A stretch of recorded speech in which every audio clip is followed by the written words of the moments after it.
Hi, I'm Sujitha. I'm Dhanraj. இன்னைக்கு நம்ம பார்க்க போறது வந்து பூமர் அங்கிள். நம்ம யோகி பாபா பத்தி சொல்லணும்னு அவசியம் இல்லை. அவர் எவ்வளோ காமெடி பண்றாருன்றது எல்லாருக்குமே தெரியும்.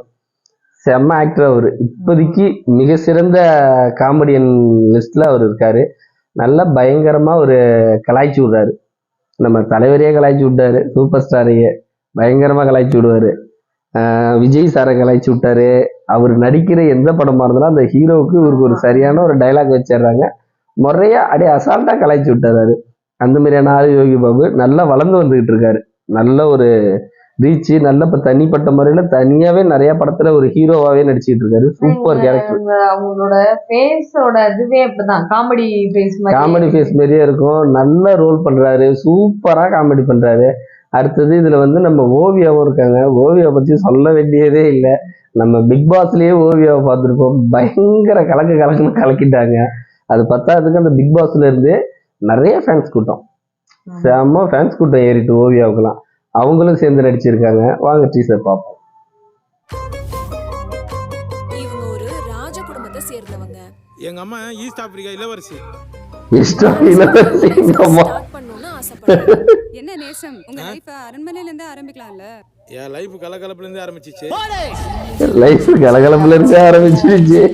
அவர் ஒரு சரியான ஆக்டர்ப்பா அவரு யோகி பாபு. அந்த வீட்ல யூல்டெட் படமே எடுத்துறாங்க. கோஸ்ட் மூவிப்பா. உங்க வீட்ல தங்கிட்டு வந்தா எதுக்கு எதுக்கு இவள கூட்டங்களா சுத்த முடியாது.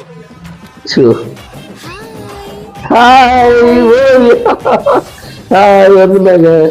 கோஸ்டே ஓவியா தான் போட்டுருக்கு இதுல. நமக்கு நிறைய காமெடி ஆக்டர் இருக்காங்கப்பா. இருக்க தாப்பால் போட்டு ஓவியா இல்லடா ஆவிடா. நிறைய காமெடி ஆக்டர் இருக்காங்கப்பா. ஆமாக்கா. சாதாரணமா யோகி பாபா பார்த்தாலே சிரிப்பு வரும். இந்த ஒரு ஜோக்கரை சாதாரணமாவே சிரிப்பு வரும். இதுல எல்லா ஆக்டரும் சேர்ந்து நடிச்சிருக்காங்க. சிரிச்சு வயிறு தான் முன்னா போகுது.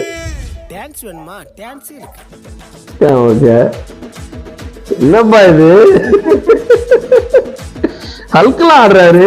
ஹல்கு அவெஞ்சர்ல இருந்து எப்ப தமிழ் மூவிக்கு வந்தாரு ஹல்கு? அங்க பேரு ஹல்கு சோமசங்கர் தான். நல்லா கலாய்ச்சி விட்டுருக்காங்க. Wonder woman கெட்டப்பா. ஓவியா இருக்கிறது ஒண்டர் உமன் கெட்டப்பு.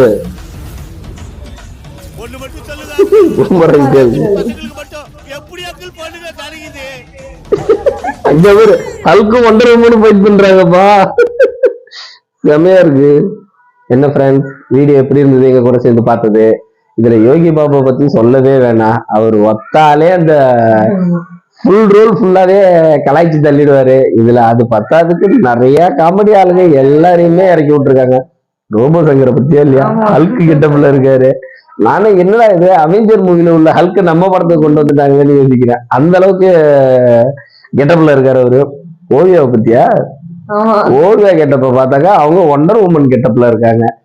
பயங்கர கலாய்ப்பா இருக்கும்னு நினைக்கிறேன் படம். ஆனா கோஸ்ட் மூவி டிஃபரெண்டா இருந்தது. கோஸ்ட் மூவி ரோபோ சங்கர் சொன்னாரு. ஓவியா இல்லடா அவன் ஆவிடான்ல. நல்ல காமெடி நிறைய இருக்கு இதுல. எப்படின்னா காமெடி நிறைய இருக்குன்றத விட காமெடி பண்ற ஆக்டர்ஸ் இதுல நிறைய இருக்காங்க. அவங்களுக்காகவே பார்க்கலாம். ஏன்னா ஒரு டைலாக்குக்கும் ஒரு மாதிரி கலாய்ப்பாரு யோகி பாபு. அவருக்கு அப்படியே ஆப்போசிட்டா நம்ம சங்கர் வேற இருக்காரு, ரோபோ சங்கர். அவரை தாண்டி இவரு கலாய்ச்சி தள்ளுவாரு. மாத்து கட்டுல எல்லாமே புடிச்சு போட்டு வச்சிருக்காங்க. எப்படின்னா எந்தெந்த படத்துல யார் யாரெல்லாம் காமெடி பண்றாங்களோ அத்தனை பேரையும் ஒரே மூவிலே கொண்டு வந்து வச்சு செம்ம கலாய்ச்சி விட்டுருக்காங்க. இது எப்படி பார்த்தாலும் பேய் படம்ன்றதை விட வயிறுக்குள்ளுங்க சிரிச்சுக்கிட்டே இருக்கலாம் அந்த படத்தை போய் பார்த்தா. நல்ல என்டர்டைன்மெண்டா ஓட போகுது இந்த படம். ஓகே, பாய்.